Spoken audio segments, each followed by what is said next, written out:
नाही, आता प्रशासनाबरोबर आणि पोलिसांबरोबर आमचं बोलणं झालंय सर्वांबरोबर की जो पुतळा अचानकपणे रात्रीच्याला गनिमी काळा करून आमच्या शिवभक्तांनी बसवला त्याच्याबद्दल आम्ही सर्व जाती धर्मातले 12 पगड जातीची आणि लोक आम्ही ह्या गावात गुन्हे गोविंदांना आणतात. सर्वांचा आम्हाला आमच्या गावकऱ्यांचा पाठिंबा आहे त्या शिवभक्तांना आणि इथं दिलेला जे पुतळा ह्या ठिकाणी राहील आणि जे काय शांततेच्या मार्गाने आणि जे काय शासनाचे आदेश असतील ते आम्ही बी त्यांना जे काय कागदपत्र असतील ते द्यायला तयार आहे. त्यांनी बी आम्हाला सहकार्य करावं, आम्ही बी त्यांना सहकार्य करतो.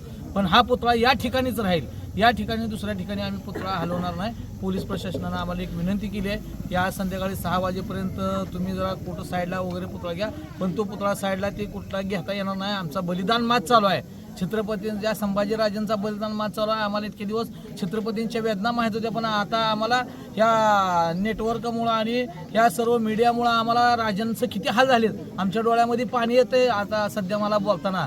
त्यासाठी बलिदान मास होतोर तर ह्या ठिकाणी पुतळा जरा सुद्धा आम्ही हलवणार नाही आणि नंतर तोपर्यंत आम्ही परवानगी काढीन, पण ह्या ठिकाणी पुतळा बसवू, पुतळा हलणार नाही. ठीक आहे.